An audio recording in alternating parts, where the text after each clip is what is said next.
इस वीडियो में हम बात करेंगे 42nd का जीएसटी काउंसिल मीटिंग के डिसीजन की। काफ़ी बड़े डिसीजन आया दोस्तों, जिसमें एक डिसीजन तो ऐसा है जो आप सबके लिए, अगर आप एक छोटे व्यापारी हो तो आप सबके लिए बहुत फायदे का सौदा होने वाला है दोस्तों।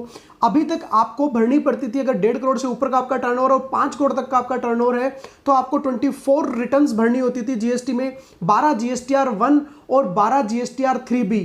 ये टोटल आपको 24 रिटर्न भरनी पड़ती थी दोस्तों, लेकिन अब ऐसा नहीं होगा। अब आपको केवल और केवल 8 ही रिटर्न भरनी पड़ेगी। कैसे?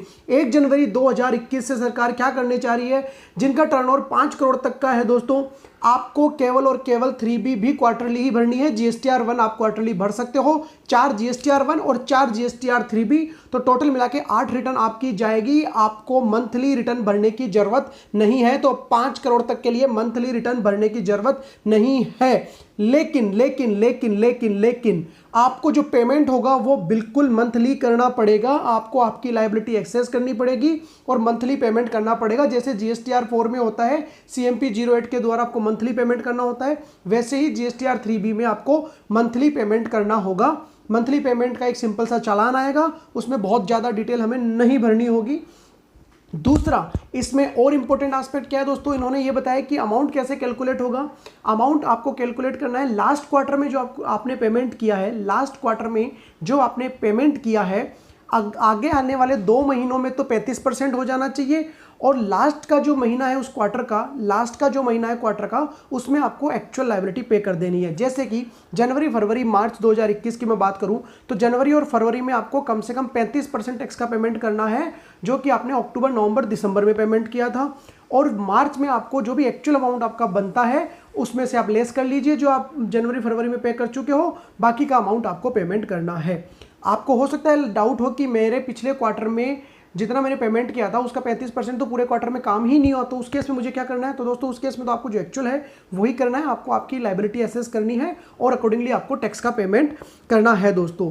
दूसरा इंपॉर्टेंट पॉइंट ये क्या लेके आए हैं, अभी जो बड़े बिजनेसमैन थे, तो अगर आप जीएसटीआर 1 क्वार्टरली फाइल कर रहे हो और बड़े बिजनेसमैन को आप सप्लाई दे रहे हो, तो ये बोला करते थे कि भैया हम आपसे माल नहीं लेंगे क्योंकि आप हमारा आइटम 2A में आ ही नहीं रहा है, 3 महीने बाद 2A में आता है, तो उसका इनपुट हमें लेने के लिए 3 महीने इंतजार करना पड़ता है। तो दोस्तों आपकी ये भी समस्या दूर होने वाली है। अगर आप इस चीज़ से पीड़ित हो, आपको लग रहा है कि मैं बड़े बिजनेसमैन को माल नहीं बेच पा रहा हूँ इस कारण की वजह से कि उसके 2A में 3 महीने बाद आएगा, तो आपको अब इनवॉइस अपलोड करने का ऑप्शन दिया जाएगा। जी हाँ, इनवॉइस अपलोड करोगे, रिटर्न नहीं भरनी। रिटर्न तो आपको क्वार्टरली ही भरनी है, बस साइट पे जाके आपको इनवॉइस डालने हैं, आपके सेल के इनवॉइस डालने हैं, दैट्स इट, और कुछ नहीं करना है, जिससे उनको उनके 2A में रिफ्लेक्ट हो जाएगा। रिटर्न तो अगेन आपको क्वार्टरली ही भरनी पड़ेगी। तीसरा है दोस्तों HSN से रिलेटेड, जिनका टर्नओवर 5 करोड़ से ऊपर है, 1 अप्रैल 2021 से उनको 6 डिजिट HSN मेंशन करना जरूरी हो जाएगा, और जिनका टर्नओवर 5 करोड़ तक का है, 1 अप्रैल 2021 से उनको 4 डिजिट HSN मेंशन करना पड़ेगा B2B के केसेस में दोस्तों। हाँ, गवर्नमेंट कुछ क्लास ऑफ गुड्स के लिए 8 डिजिट भी बोल सकती है कि इस केस में आपको 8 डिजिट मेंशन करना पड़ेगा। अब हम बात करते हैं जीएसटी रिफंड के केस में। अब तक क्या हो रहा था दोस्तों कि लोग जीएसटी रिफंड फाइल कर रहे थे और फरार हो रहे थे, कहीं मिल ही नहीं रहे थे, तो बोगस रिफंड भी जा रहे थे। इस चीज़ को कर्ब करने के लिए गवर्नमेंट ने बोला है, अब जब आप जीएसटी रिफंड फाइल करोगे तो वो आधार ऑथेंटिकेट होगा, आपके आधार से लिंक्ड फ़ोन नंबर पर आपके OTP आएगा, उसके थ्रू आप रिफंड फाइल करोगे दोस्तों।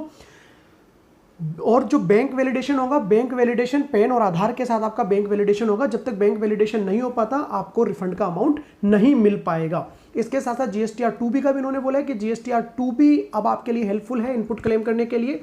तो इस तरीके से ये 4-5 डिसीजन आए हैं। मैं वापस रिपीट कर रहा हूँ, जीएसटीआर 1 और 3B आपको क्वार्टरली भरनी है। अगर आपका टर्नओवर 5 करोड़ तक का है, आपके पास ऑप्शन रहेगा, आप क्वार्टरली भर सकते हो। एक इंपॉर्टेंट जो है, अगर आप क्वार्टरली रिटर्न भर रहे हो बट फिर भी आपके पास इनवॉइस अपलोड करने का ऑप्शन है, जिससे आपसे जिसने माल खरीदा है उसके 2A में उसको अपीयर हो जाएगा, तो उसकी ये शिकायत नहीं रहेगी कि भैया 2A में मेरे नहीं आ रहा है रिफंड। अब आधार वैलिडेटेड और बैंक अकाउंट वैलिडेट होगा आपके आधार से और पेन से, अदरवाइज आप रिफंड फाइल नहीं कर पाओगे। HSN के बारे में बोला, अगर 5 करोड़ से ऊपर का टर्नओवर है तो 6 डिजिट HSN, और 5 करोड़ तक का टर्नओवर है तो 4 डिजिट HSN। हाँ, सर्टेन केसेस में गवर्नमेंट बता सकती है कि भैया इन पर्टिकुलर सप्लाई के केस में आपको 8 डिजिट मेंशन करना है। तो दोस्तों ये थे कुछ एक इंपॉर्टेंट अपडेट।